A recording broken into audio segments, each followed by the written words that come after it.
Good morning children's. कुंडलियाँ एक बार हम आपको और समझा देते हैं ताकि आपको क्वेश्चन आंसर करने में सुविधा हो। ठीक है। कुंडलियाँ गिरिधर कविराय का लिखा हुआ है। कुंडलियाँ का पहली कुंडली है, लाठी में गुण बहुत हैं सदा राखिए संग। यानी जिस समय के कवि राय गिरिधर थे उस समय इतने व्हीकल्स नहीं थे, लोग पैदल बहुत दूर दूर तक की कोसों तक की यात्रा किया करते थे। तो अपनी रक्षा के लिए, अपनी हिफाजत के लिए, अपनी सहायता के लिए वो अपने पास हमेशा क्या रखा करते थे? लाठी। लाठी किसकी बनी होती है? बांस की बनी होती है। तो उसी के गुणों को कवि ने इसमें बताया है, उसके महत्व को बताया है, उसके गुणों को बताया है। एक एक लाइन को मैं बहुत क्लियरली बता रही हूँ ताकि आपको क्वेश्चन आंसर करने में दिक्कत ना हो। लाठी में गुण बहुत हैं सदा राखिए संग।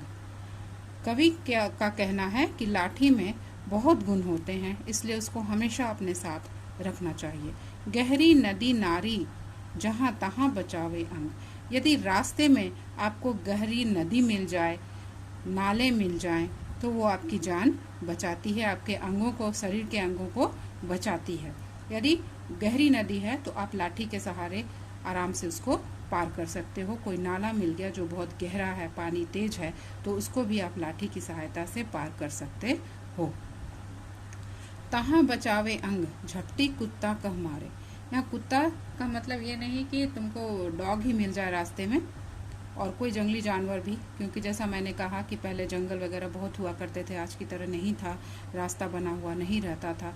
तो रास्ते में उनको कोई कुत्ता मिल जाए या कोई जंगली जानवर मिल जाए जो उन पर आक्रमण कर देता था, तो वो डंडे की सहायता से अपनी रक्षा करते थे और उसको मारकर भगा देते थे। दुश्मन दावागीर होए तिन्हू को झारे। यदि रास्ते में कोई दुश्मन मिल जाए, डाकू चोर मिल जाए, तो उनको भी वो डंडे से डराकर भगा देते थे, भगा सकते हैं।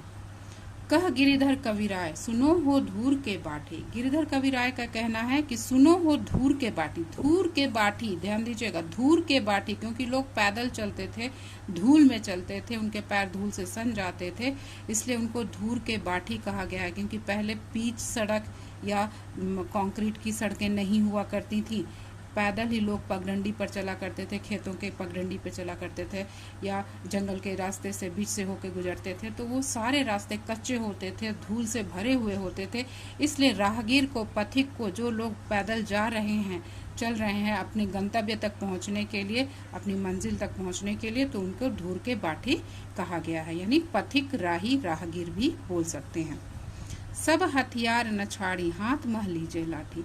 कवि का कहना है कि सब हथियार को छोड़कर हाथ में हमें लाठी लेनी चाहिए, क्योंकि लाठी हमारी सब प्रकार से रक्षा करती है। दूसरी कुंडली, कमरी थोड़े दाम की बहुते आवे काम। कमरी मीन्स छोटी कंबल, जो बहुत थोड़े दाम, बहुत कम मूल्य में, दाम में मिल जाती है, लेकिन बहुत काम की है। खासा मलमल वाफ्ता, यानी जो आपके कीमती कपड़े हैं, रेशमी कपड़े हैं, कीमती कपड़े हैं, उनकर रखे मान, उनकी वो रक्षा करती है, उनकी सुरक्षा करती है। यदि आप उसमें मोड़ कर रख देते हैं तो वो कपड़े खराब नहीं होते। उनकर राखे मान बंद जह आड़े आवे। अगर आप कहीं मुसीबत में पड़ जाते हैं तो आपके काम आती है कौन? वो छोटी कंबल। बकुचा बांधे मूठ, आप अपने सामानों को उसमें बांधकर एक छोटी पोटली बनाकर रख सकते हैं, मोटरी भी बोला जाता है उसको। राती को झारे बिछावे, रात होने पर कंबल को आप झाड़ कर बिछाकर सो भी सकते हैं। कह गिरिधर कविराय, कविराय का कहना है मिलत है थोड़े दमरी। थोड़े दमरी मीन्स बहुत कम पैसों में मिल जाती है। सब दिन राखे मान बड़ी मर्यादा कमरी। ये कमरी हमेशा हमारे मान सम्मान को बचा कर रखती है, इसलिए कमरी को, इस छोटी से कंबल को हमेशा अपने साथ रखना चाहिए। ठीक है। तीसरी कुंडली है, इसमें गुणों के महत्व को बताया है कवि ने कि किस तरह लोग गुणवान व्यक्ति की ही पूजा करते हैं, उनको ही पूजते हैं, उनको महत्व देते हैं और उनका ही सम्मान करते हैं, और जिसके पास गुण नहीं होता है उनको कोई समाज में पूछता नहीं है। तो गुण के गाहक सहस नर, यानी गुणी व्यक्तियों को पूछने वाले, चाहने वाले, उनको पसंद करने वाले, उनको महत्व देने वाले हजारों लोग हैं। बिन गुण लहे न कोय, लेकिन जिनके पास गुण नहीं है उनको कोई भी पूछता नहीं है, कोई भी महत्व नहीं देता है, कोई भी उनका सम्मान नहीं करता है। जैसे कागा कोकिला, शब्द सुने सब कोय। जैसे प्रकृति में कागा और कोकिला मीन्स कोयल दोनों हैं और दोनों की बोली को हम लोग सुनते हैं। शब्द सुने सब कोय, कोकिला सबे सुहावन। दोनों की बोलियों को हर कोई सुनता है, लेकिन कोयल की बोली, उसकी कूक बहुत ही सुहावनी लगती है। दो को एक रंग, दोनों का एक ही रंग होता है, कागा का भी और कोयल का भी। काग सब भय अपावन, लेकिन कौवे को कोई भी पसंद नहीं करता, उसको सभी अपवित्र मानते हैं। कह गिरिधर कवि राय, सुनो हो ठाकुर मन के। गिरिधर कवि राय का कहना है कि हे लोगों सुनो। ठाकुर मन के में आम जनता को संबोधित करके कहते हैं कि हे लोगों सुनो। बिन गुण लहे न कोय, सहस नर गुण के गाह। कि जिस तरह कौवा भी काला है, कोयल भी काली है। कोयल का स्वर मधुर है, इसलिए सभी लोग उसको पसंद करते हैं। कौवे का मधुर कर्कश है, इसलिए कोई भी उनको पसंद नहीं करता है। तो कवि ने यही अंतिम लाइन में क्लियर किया है कि बिना गुण वाले को कोई भी पसंद नहीं करता है, सभी गुण वाले व्यक्तियों को ही, गुणवान व्यक्तियों को ही पूछते हैं।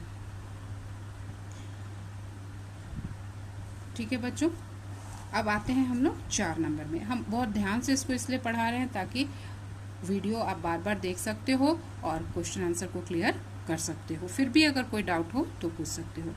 साईं सब संसार में, यानी कि इस संसार में जितने भी लोग हैं, लोगों को साईं लोगों को कहते हैं संबोधित करके कि हे जनमानस, इस संसार में जितने भी लोग हैं, मतलब का व्यवहार, कैसा व्यवहार रखते हैं? मतलब का व्यवहार रखते हैं, स्वार्थपूर्ण व्यवहार रखते हैं। जब लग पैसा गांठ में, यानी जब तक गांठ में जब तक आपके पास पैसा होता है, तब लग ताको यार, तब तक आपके बहुत से सगे संबंधी मित्र होते हैं। तब लग ताको यार, संग ही संग डोले, तब तक सारे लोग आपकी इतनी इज्जत करते हैं, आपको इतना मान सम्मान देते हैं कि आपको लगेगा कि इनसे अच्छा मित्र, इनसे अच्छा सगा संबंधी मेरा कोई नहीं है। आपके साथ ही साथ डोलते रहते हैं वो। पैसा रहे न पास, यार मुख से नहीं बोले। लेकिन वही लोग जो पैसा आपके पास था तब आपसे जैसा व्यवहार करते थे, जस्ट विपरीत व्यवहार, ऑपोजिट व्यवहार आपके साथ करेंगे जब आपके पास किसी कारणवश पैसा खत्म हो जाएगा या आप किसी मुसीबत में फंस जाओगे। कह गिरिधर कवि राय, जगत यही लेखा भाई। गिरिधर कवि राय का कहना है कि संसार का यही नियम है, लेखा मीन्स नियम, यही नियम है। करत बेगर्जी प्रीति यार, बिरला कोई साईं। करत बेगर्जी, बेगर्जी मीन्स बिना मतलब के, बिना स्वार्थ के आपसे कोई प्रीत करता है या आपसे कोई मित्रता करता है, ऐसे बहुत रेयर, शायद ही कोई व्यक्ति होता है, रेयर व्यक्ति होता है जो ऐसा होता है कि आपसे सच्ची मित्रता करता है और हर समय आपके सुख में दुख में दोनों समय में आपके साथ खड़ा होता है। ऐसा बहुत कम व्यक्ति ही संसार में देखने को मिलते हैं, क्योंकि ये संसार ही मतलब का संसार है।